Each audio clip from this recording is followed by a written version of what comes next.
This is a battlefront. A battlefront like no other in the long history of mankind's wars. This is an air front.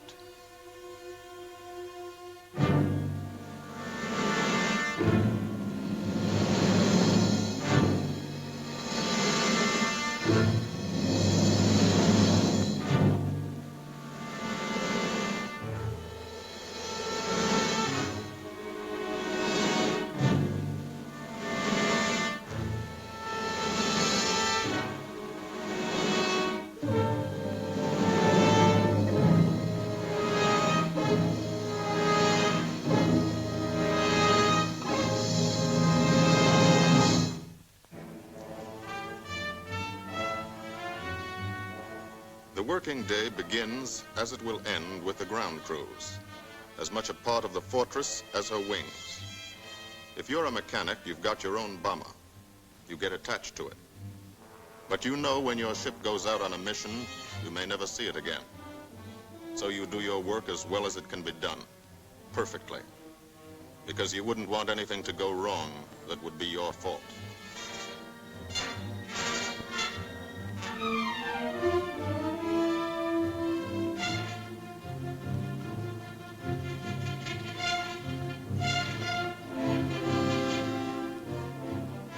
Today, the bombs will be taken from these bomb dumps somewhere in England and delivered to specific points in Wilhelmshaven, Germany.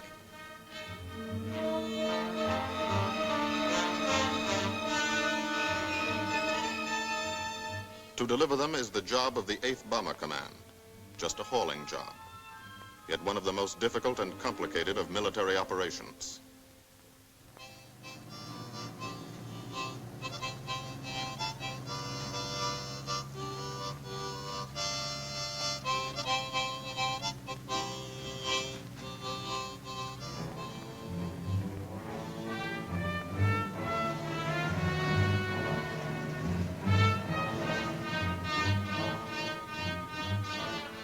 General-purpose demolition bombs, impact velocity as high as 750 miles an hour, pierce 5 inches of armor plate, destroy a factory.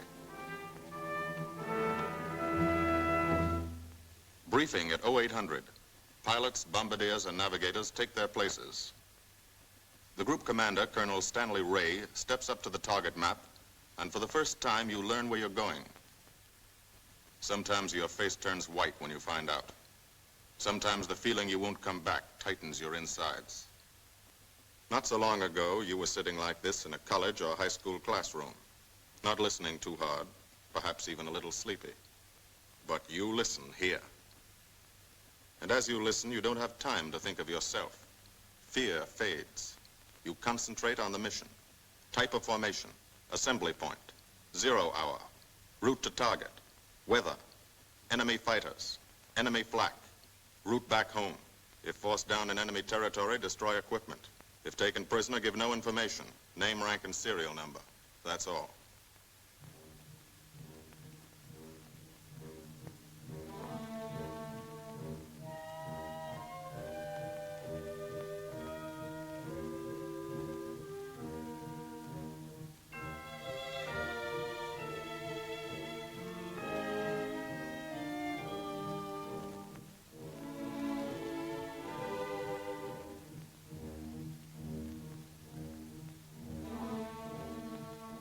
These are the passengers with one-way tickets. And this is the crew of the Memphis Belle, 324th Squadron, 91st Heavy Bombardment Group. Just one plane and one crew in one squadron, in one group, of one wing, of one Air Force, out of 15 United States Army Air Forces. Well, fellas, we've never had an easy ride over there yet. And today won't be any different. No escort except unfriendly. So keep your eyes peeled. Don't get excited and yell when you're talking on the intercom. Save your ammunition and make your shots count. And let me know what goes on back there, Quinlan. Yes, sir. Stay on the ball, gang, and she'll bring us back like she's always done. Okay? Let's go.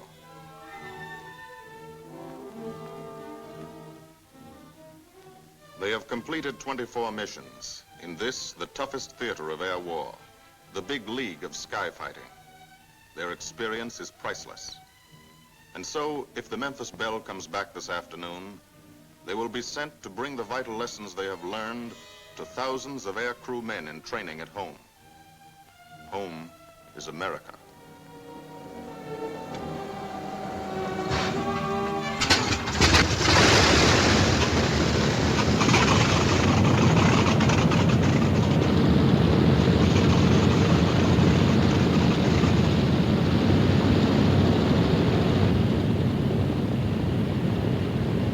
This is a battlefront, like no other in this or any war. No monster armies, no booming cannon. Only the roaring engine sound of the bombers pounding through the quiet English countryside. This is an air front.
Of the Memphis Belle leave the soil of England for the 25th time.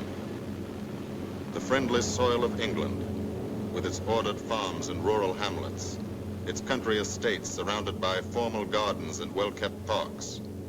The England these Americans knew only from the classics they had to read in school. The England of the towns and cities, whose people have defended their island's freedom for over 1,000 years. But today, their countryside has changed. Today, their island has been converted into a gigantic bomber field, a super aircraft carrier anchored off the shores of Fortress Europe, with hangars and machine shops, with hundreds of dispersal points, perimeter tracks, and concrete runways. This is England in its 5th year of war. And this is the new battlefront, the air front, from which we seek out the enemy. Not his infantry or his artillery, not his panzer divisions, but the greater menace, the industrial heart of his nation, the foundation on which the Nazi Empire and its armies stand, the power behind the German lust for conquest.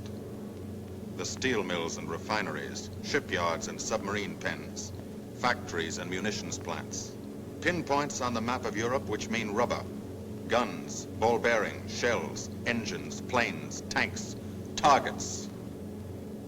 Targets to be destroyed. And these are the destroyers, each with a belly full of bombs, and 10 men like the crew of the Memphis Belle. Pilot Captain Robert Morgan, industrial engineer from Asheville, North Carolina. He's flown this ship across the Atlantic. The other pilot, Captain Jim Verinis, business administration student at the University of Connecticut. Radio operator and gunner, Sergeant Bob Hansen, construction worker from Spokane, Washington. Navigator, Captain Chuck Layton, chemistry student at Ohio Wesleyan. Engineer and top turret gunner, Sergeant Harold Locke, from Green Bay, Wisconsin. Used to be a stevedore. Besides keeping the Belle in order, he covers the sky above. Tail gunner, Sergeant John Quinlan of Yonkers, New York. Clerked for a carpet company, but he quit December 8th, 1941. Ball turret gunner, Sergeant Cecil Scott. Pressman for a rubber company in Rahway, New Jersey. Pilot to crew, 10,000, put on oxygen. They're climbing higher now, 300 feet a minute. The strain on the planes and on the men is mounting. The rest of the crew, bombardier Captain Vincent Evans, operated a fleet of trucks in Fort Worth, Texas. Waist gunners, on the right, Sergeant Bill Winchell, chemist for a paint company in Chicago. And on the left, Sergeant Tony Nastal, used to repair washing machines in Detroit when he was a kid. Now he's 19 and has 2 Nazi fighters, confirmed.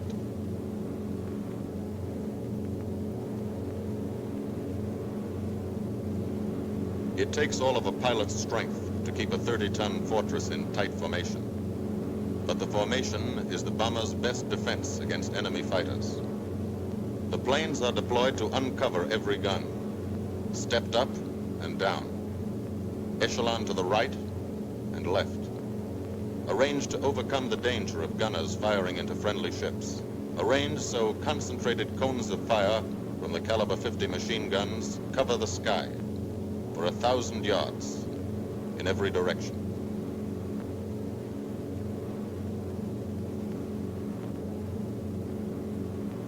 The friendly coast of England slips by below. It doesn't look like much now, but in a few hours when you come back, if you come back, this will be the most beautiful view in the world. Higher and higher, climbing to reach your best operational altitude, 25,000 feet. 5 miles straight up. So high you can't be seen from the ground with the naked eye. So high that after 1 minute without oxygen, you lose consciousness. After 20 minutes, you're dead.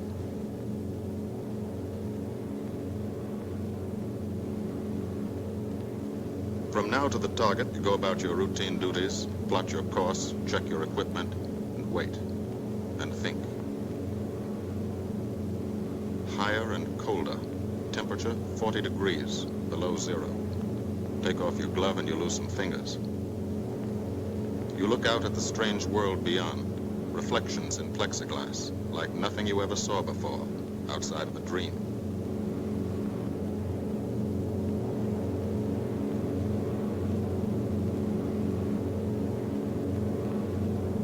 Higher and higher into the lifeless stratosphere, until the exhaust of the engines mixing with the cold, thin air condenses and streams the heavens with vapor trails.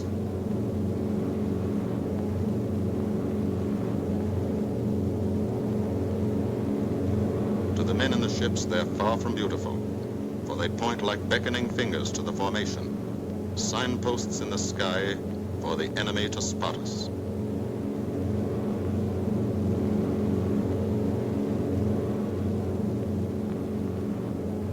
For these bombers to accomplish their mission, a plan is needed.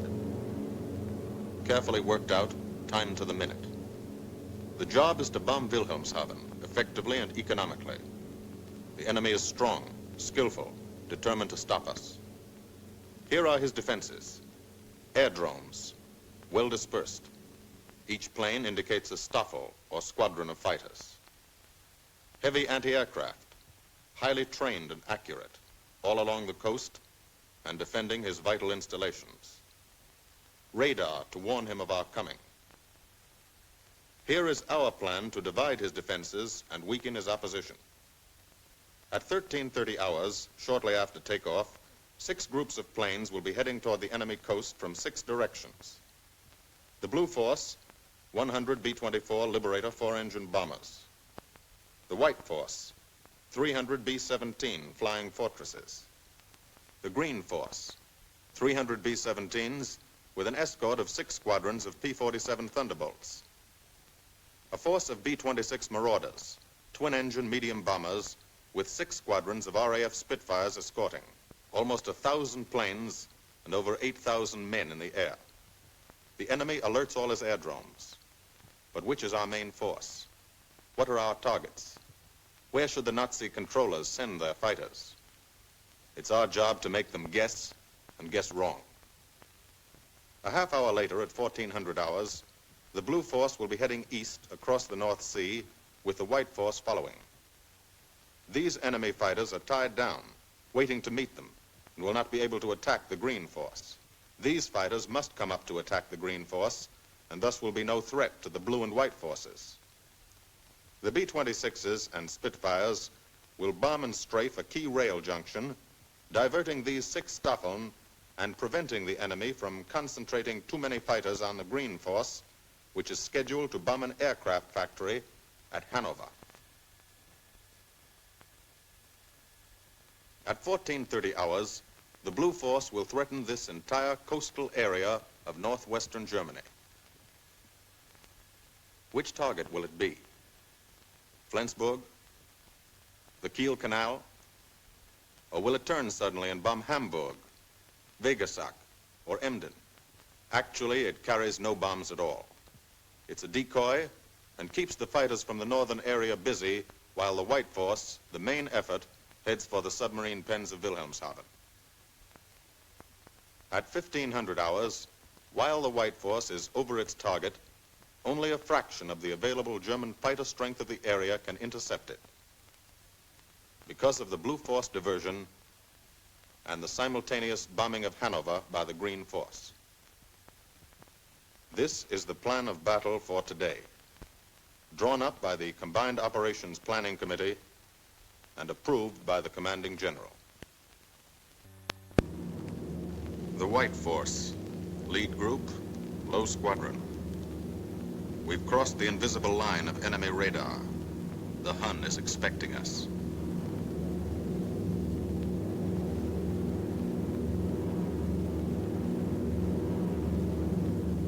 Steel helmets go on. Watchful eyes strain. Tight formations are held tighter still. Tense gunners more alert because here it comes. The enemy coast. From up here, it looks the same as any other. Houses, roads, green fields, factories, waterways. But they are the houses and fields of those who invade and oppress. They are the factories and roads of the people who twice in one generation have flooded the world with suffering. Suffering in such quantity as the history of the human race has never known. Brought torment and anguish into countless American homes. Gold stars and telegrams from the War Department.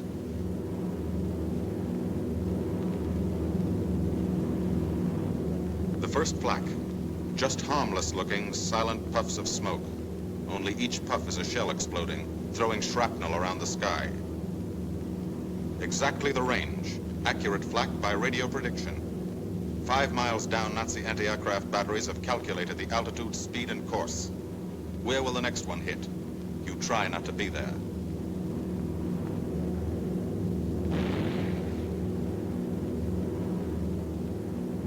The docks and submarine pens of Wilhelmshaven. Approach to the target starts. No smoke screen can protect it.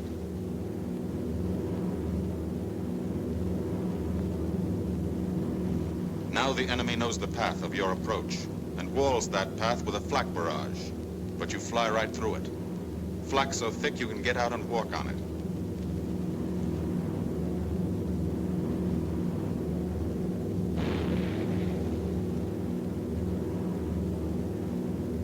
Morgan changes course every 15 seconds. Evasive action to confuse the flak batteries.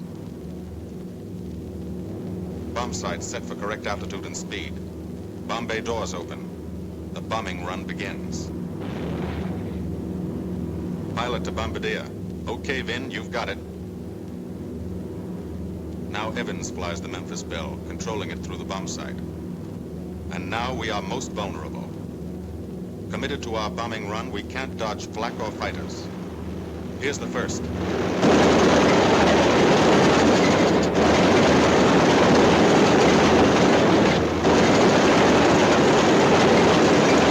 Top turret fires at him. Evans must ignore the battle. Crosshairs lined up on target. Adjustments for wind drift made. 2 more fighters diving from 9 o'clock. Flak now has the range too. They've hit this fort, but he keeps on his bombing run.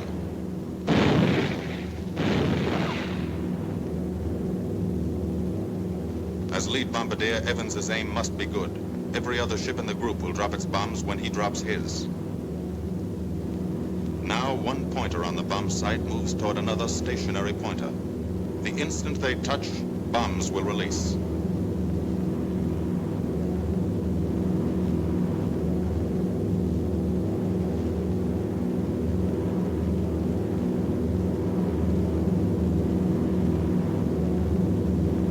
They touch. Bombs away.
First half of the mission is over, the easy half. Now to get home.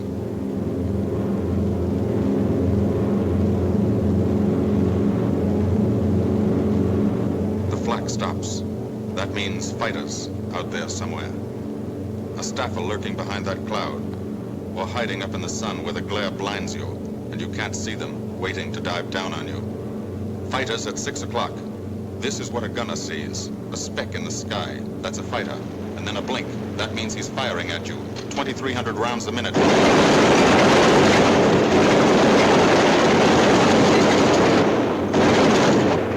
In a running battle, one of the most important instruments is the interphone.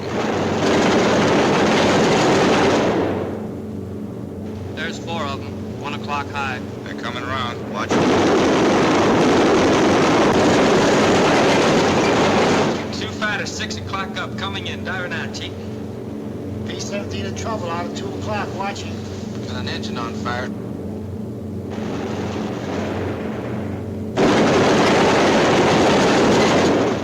There's 2 more diving through the 94th. 3 planes, 9 o'clock, coming around. Keep your eye on them, boy. Coming around to 10. Watch them, Chuck. Keep your eyes open. Yeah. They're breaking at 11, breaking at 11.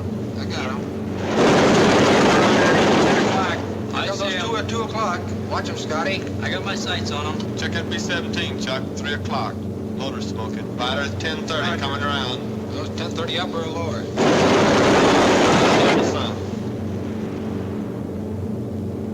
B-17 out of control at 3 o'clock.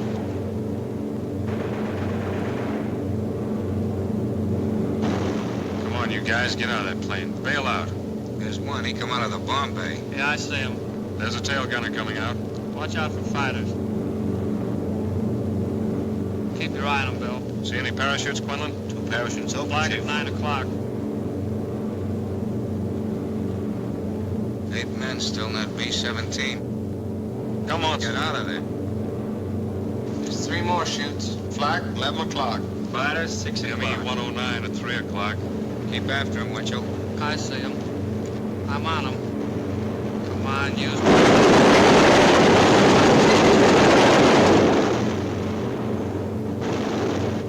I got him. Quinlan, confirm that fighter. He got him, Chief. Look, he's bailing out.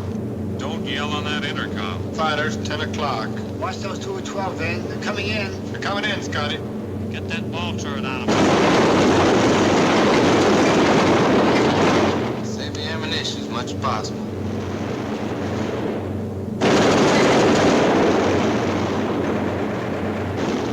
Watch that fighter coming in at 3 o'clock. He's coming in a half roll. Pull her up, Chief. Pull her up.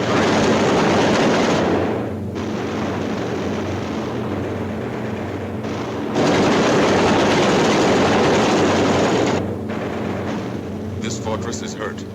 Engine on fire, losing airspeed and altitude. Drifting into the flak, alone and helpless. A straggler. In a minute, Nazi fighters will swarm in like buzzards for the kill. You can watch, but you can't go down to help. You keep your formation.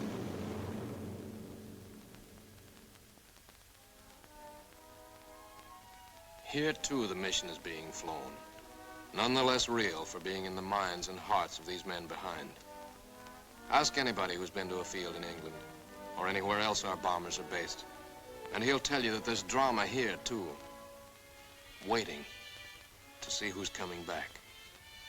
To watch them, you might not realize how tense these ground crews are. But they are tense, and plenty worried. In Air Force talk, this waiting is known as sweating out the mission. These men know the flight plan. Their watches told them when the bombers were running into enemy flak, when they were over the target, when they left the enemy coast. And now their watches tell them the bombers should be nearing the field. Every ear strains for the first sound of the engines. And then somebody hears them. And somebody sees the first faint specks in the distant sky.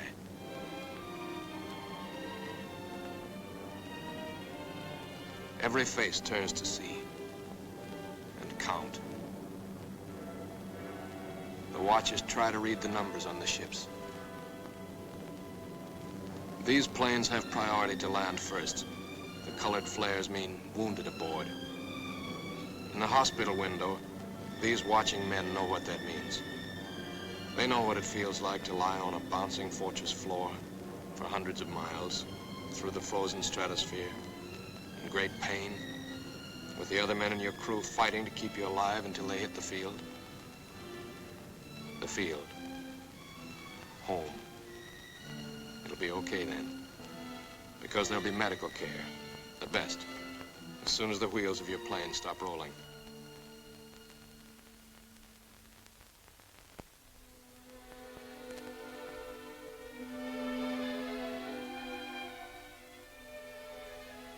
Head wound.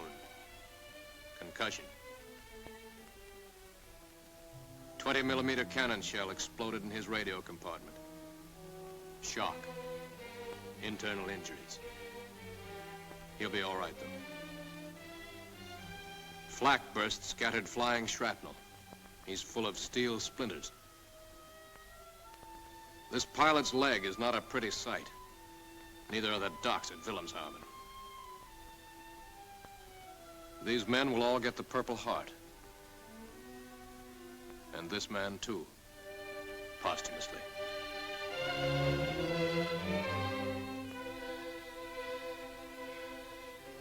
A transfusion right in the plane. This gunner's too weak to be moved. The new life-giving blood flowing into his veins might be the blood of a high school girl in Des Moines, a miner in Alabama, a movie star in Hollywood, or it might be your blood, whosever it is. Thanks. 36 planes left this field this morning. Now 6 more arrived. That makes 20 home. And this one's 21. More wounded aboard.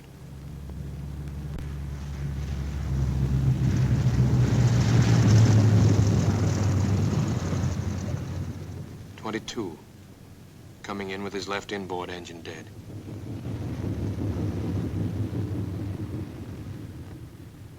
23, with a feathered prop on his left outboard engine. 24, Southern Comfort, with a chunk of tail gone. 25, they flew home on their luck. 26. Not a scratch. The control tower learns that 2 more landed at a British field to the south. 1 a crash landing, crew safe. That makes 28. 29. A rough landing, but her pilot's badly hurt. It's a wonder he brought her back at all. 29 planes back, so far. 29 out of 36. Our losses were heavy, but the enemy's were far heavier.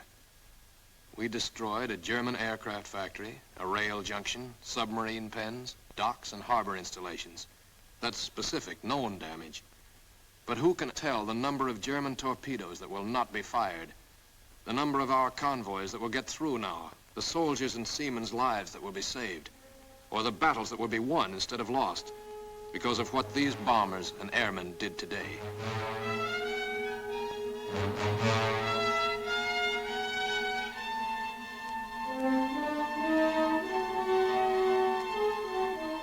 Pilot and tail gunner.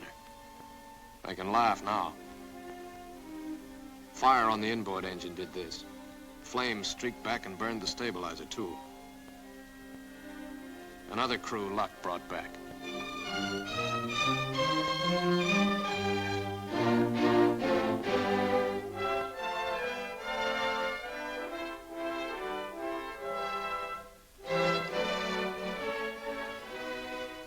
Here's old Belle. A pretty good airplane when it took off. Lost its nose, lost its navigator, bombardier wounded, top turret gunner and pilot hit. Hydraulic system shot out, no brakes, no flaps. But old Belle came back.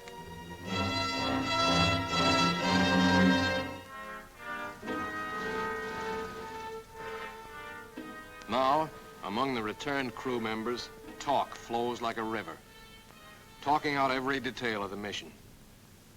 These are the faces of combat, faces of Americans who have watched their comrades die, faces that can never forget the enemy, and they're in no mood to have their picture taken.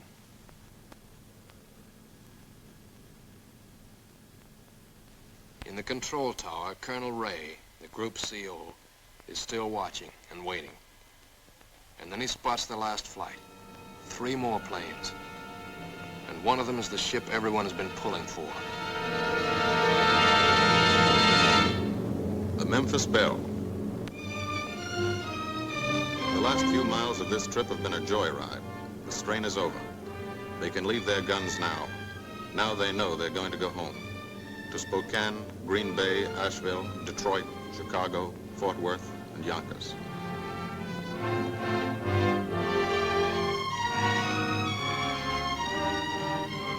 The Belle comes in for her landing, but first Morgan buzzes the field, cuts the grass with the giant fortress.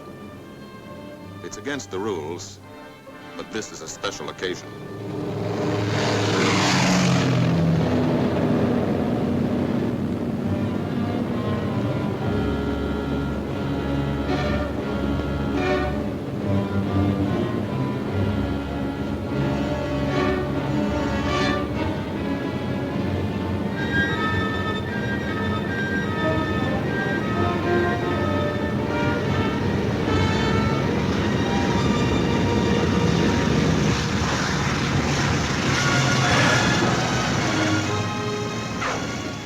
Of the Memphis Belle come back to the soil of England for the 25th time.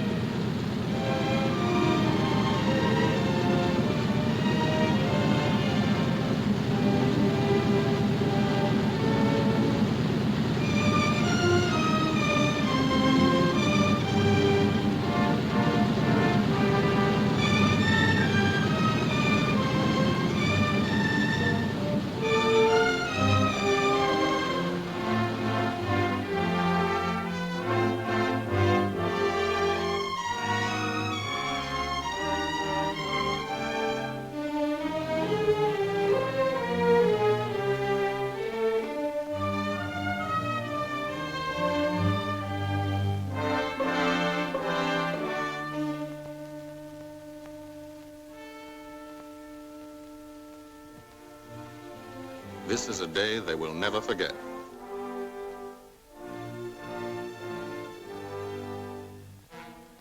Another great day soon after, Brigadier General Hansel visited the field and presented the Distinguished Flying Cross to every member of the crew.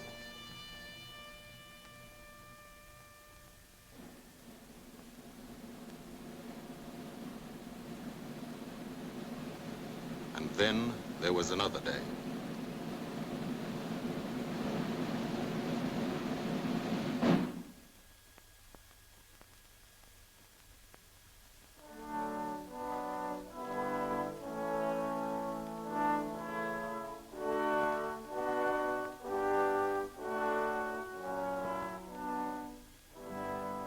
Their Majesties, the King and Queen of England.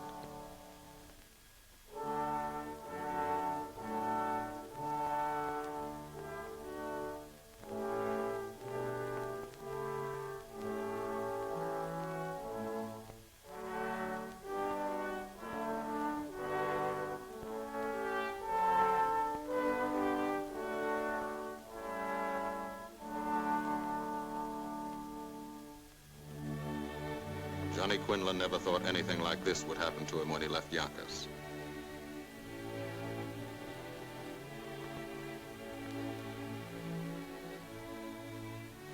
The ground crew were a little self-conscious about being dressed in fatigues, but the Queen thought they were very nice.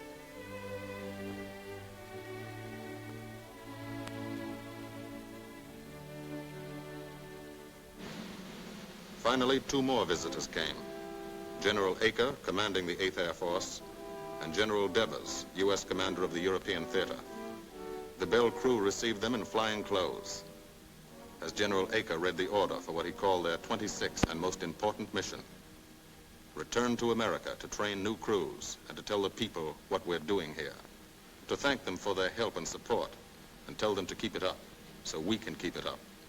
So we can bomb the enemy again and again and again until he has had enough. And then we can all come home.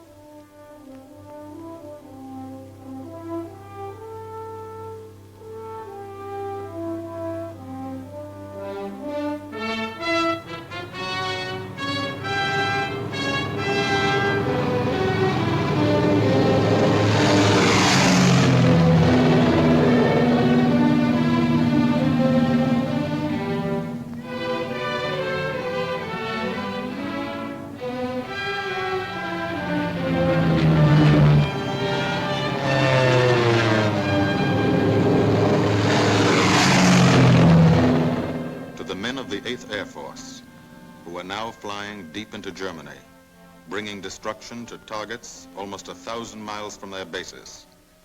Destruction like this.